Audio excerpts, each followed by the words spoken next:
Hey y'all, I'm back with another one, and this video I want to share an experience that I had the other day. Um, it just it just makes me so proud of myself of how far I've come, and also opens my eyes to the fact that I have so much further to go and so many other things to fight and battle and accomplish, and it's just a journey. It's a part of our journey. Um, But this just let me know I'm in a whole different stage um, in my spirituality right now. So let's get into it. Now, we had went to Walmart. My baby, myself, my sister, my mama. Now, me and my sister go in. Cool, get what we need, come out. Now, as we're walking back, it was this man that was walking behind us. He like, hey, yo, you know what I'm saying? Something like that, like real disrespectful, real aggressive. So I ignored him, as he was doing all that. Then I thought to myself, okay, maybe I dropped something. Let me, see what's going on. So I turned around and he instantly apologize. I'm so sorry. I am so sorry. I just wanted to ask for $1. I'm homeless. If you have $1 to give me, da da da, woo woo woo, right? So I told him no, and I kept walking to the car. Now, my sister, she turned around um, to give the man $1, and I tapped her on her arm. I'm like, no, sis. But she ended up giving it to him anyway. I just let it go, and she ended up giving it to him anyway. Now, I was going to explain to her, the lesson in that, like why not to do that. I let her do it, and then I was going to explain later, like why not to do that. But this is the thing. Hold on, let me. This is the thing, y'all. When I turned around, now mind you, he's in the back of us, right? So he see the wig, he see the hair in the back. He know I'm a female. He know I'm not no man. He know I'm not no guy. However, right? So when I turned around, the man instantly apologized. So you know what that tells me, y'all? He sees my spirit. He feels my energy. He knows I'm not one of them. He knows I'm God's child. He knows I'm a goddess. You get what I'm saying? A goddess in progress. You understand what I'm saying? Because he instantly knew who I was. So that was deep for me. Like, wow. Like, because like I said, the man was just disrespectful. He thought I was one of those. No. So when I turned around, he synced it. So like now it's visible, y'all. Like, wow. So I'm gonna let me finish. Then you know. Now, what I told my mama got on my sister case. My mama had honked the horn too. So after I tapped my sister, um, my mama honked the horn, basically saying like, no, don't give him nothing. Now, my mama kind of went off on her. But basically what she was saying is, mind you, my sister is 14. She'll be 15. No. But she's telling her, you don't help no grown amen. He could go work at Walmart just like I'm working where I'm working. And I'm a whole female, which she not wrong. He could go work him a job. You're first of all, you're a little girl. Did I say that already, y'all? You're a teenager. You shouldn't be helping them. Yeah, I said that. I'm sorry. That was the first thing she said. Then she told her, don't be helping nobody. You have to learn how to differentiate who to help and who not to help, and that's facts. She did not steer her wrong. And just a lot of other stuff my mama was saying, but she was real emotional when she was explaining it. You know what I'm saying? Because she was upset. She was mad when she should have just kind of like, just spoke to her instead of yelling at her. Just speak to her, so she can receive it better. So the first thing I told my sister was, sis, look at this man clothes. Like, he don't look bummy. He don't look like he going through nothing, through no hard time, because, I'm in a mindset like she's young. She's not going to know as much as, me and my mama know. You get what I'm saying? Like, she's still learning. She has a lot to learn. She hasn't experienced too much. So what I'm telling her is, you look at somebody's clothing. If they don't look bummy, then it could be a finesse. You know what I'm saying? Like, and you don't want to get finesse, even though this may be a low scale of a situation. he not asking for nothing but $1, it's still the principle. So I looked at that too. I looked at the man clothes. I ain't had no money to get a man anyway, but I looked at his clothes. I'm like, you ain't nothing wrong with you. So no, I'm not helping you. But like I said, sis felt bad.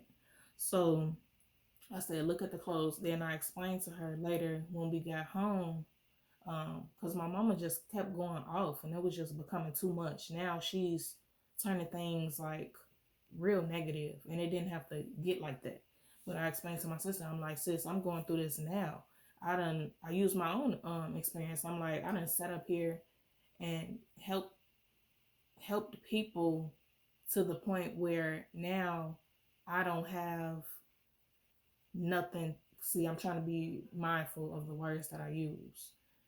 I done sat up here and help people to the point that I have nothing to show for, or I have nothing as far as materialistically. Thank you, God, for this roof over my head, yes, and a roof over my baby head.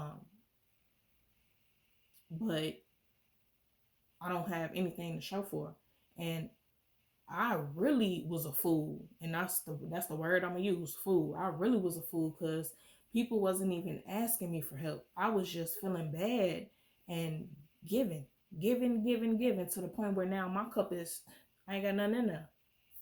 But materialistically, let's be clear, because I'm good spiritually, I'm good mentally, I'm good physically, I'm good emotionally. It's just the material, it's the money. You get what I'm saying? Which I'm not worried about, just to throw that in there. I'm not worried about that at all. God will provide. God has been providing.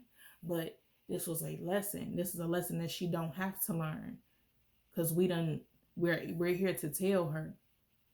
And I felt like I needed to explain that to my sister because I'm more influential. You know what I'm saying? I'm not yelling at her. I'm speaking to her, and she is going to listen. She's going to hear me. You get what I'm saying? Because she got the same heart as me. Or she has a similar heart, I should say. Similar heart. And my mom, that was another thing my mom said, that'll get you killed out here. And I said, yes, that's facts, sis. Me and you are the type of people that could possibly get killed first, because we thinking somebody love us and care for us, and whole time they got something going on in the back. You know what I'm saying? In the background. They plotting, they planning, they scheming. They just want what you got. Because they know, and they playing off your emotions, because they know you love them or you care for them or you're going to help them. You're going to always be there. You have to differentiate who to help and who not to help. And it's a lesson for y'all too, my teens out there, and my people in their early 20s, as such as myself. If y'all haven't learned, learn. Because baby, when you on that other side, when you go from doing good for yourself, being able to provide for yourself, to needing people, needing help. And I'm the type of person, I don't like asking for help. That's going to put you in a whole nother mindset. And it ain't even being prideful. It's understanding that people got their own stuff going on. They got their own lives. They got their own kids. You know what I'm saying? It ain't easy out here. We not rich, you know what I'm saying? Like to the point we got millions to be able to help people. No, we still gotta work, So that was a lesson for my sister, and she understood, she understood. And so, because I wrote some stuff down, y'all, and I just want to get back into, how that situation pertains to me, though. It was a lesson for my sister, but it was a realization for me as well.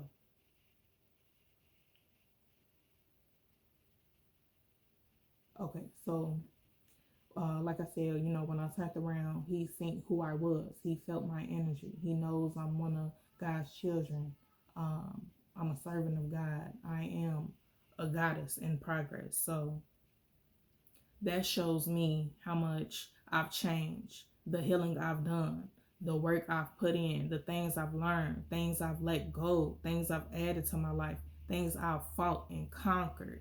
Do you hear me?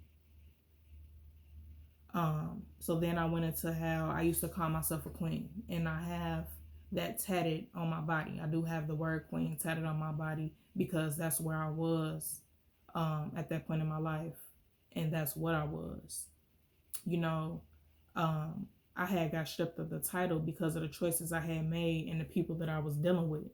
But when God broke me down and built me back up, and as He continues to build me up, I can say that I am a goddess in progress.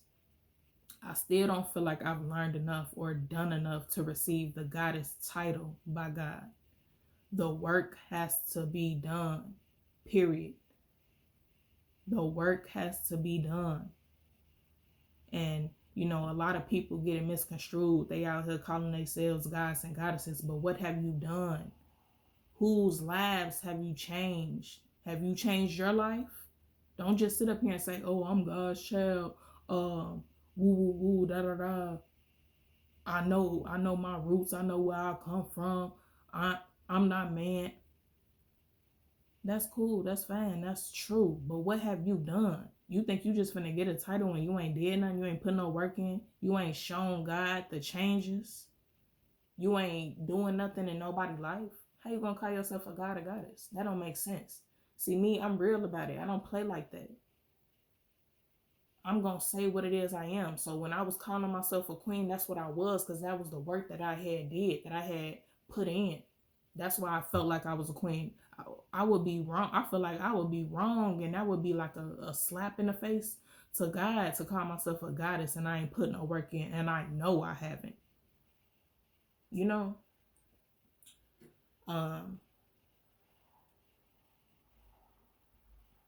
Okay, I said, you know, a lot of people be wanting to call themselves gods and goddesses, but what have you done to deserve that honor? Yes, that honor, y'all, because that is an honor. What have you learned? What have you changed? And it's deep. It's deep. So I said, now I'm on a journey of accomplishing things that I want to accomplish, influencing those who are attracted to me spiritually by the grace of God. This is where I've been yearning to be. It has. I've always struggled with figuring out my purpose, with figuring out what I wanted to do with my life. Like I told y'all, I was just working basic, regular, you know, jobs, just going with the flow, you know, not really moving. I'm really standing in one place. I'm not really going nowhere. It was no purpose. All I'm doing is, or all I was doing was keeping a roof over my head, you know what I'm saying, in a cottage drive. Wasn't nothing getting done. I wasn't changing nobody's life, nothing. You know what I'm saying? So now, God has blessed me with a purpose, with my purpose. And I said, this is what I wanted for so long, to figure out what I'm good at. Now it's here, and I'm going to continue to find my creative side. I'm ready for my next level and my next devil. Y'all, I feel like I've come full circle. This is the end of this level. So now God is finna take me to the next level, and we all know with the next level come a new devil. So I'm ready for my next obstacles. That showed me a lot. That little 60-second exchange told me a lot about myself. And I'm just thankful that I'm here to teach my siblings. I told y'all I got 4 of them. So I want to help them in whatever way that I can help them. I'm going to share my experience. However, you know, I'm not finna sit up here and keep stuff from them, because I'm not ashamed. I'm not embarrassed or nothing. I'm learning. I'm only 23 years old. So whatever I got to go through young, I go through young. So I know when I'm older what not to do. I'm okay with that. I'm not no fool no more. It's over with. Can't be too nice to people. It's not even that. I'm sorry, Lord. I take that back. I'm sorry, y'all. It's not even that. It's not even that you can't be nice to people. You have to know who to be nice to and who to stand your ground with. That man was not deserving of no dollar. How he coming reckless. You asking other people for help, and you gonna come how you coming? Come on now. You not getting nothing from me. I don't feel bad for you. So I had to tell sis that. Come on, sis. You gotta know, baby girl, because we don't want you hurt out here. Worst case scenario, dead. Because we are the ones that will die the quickest, the fastest, with the good hearts. When we really looked at as fools out here. And God wants us to know that too. Because we're not in heaven. We're not in heaven, baby. We're in hell. So you have to know how to maneuver out here. It's not no joke. And I had to learn the hard way. So I just want her to do better, to know better, know more. I'm here. So before I get emotional, y'all, that's all I had to say in my experience. And I'm blessed and grateful to God and grateful for my family. And like I always say, y'all, God is waiting on you. You the only one playing. I love y'all. Peace.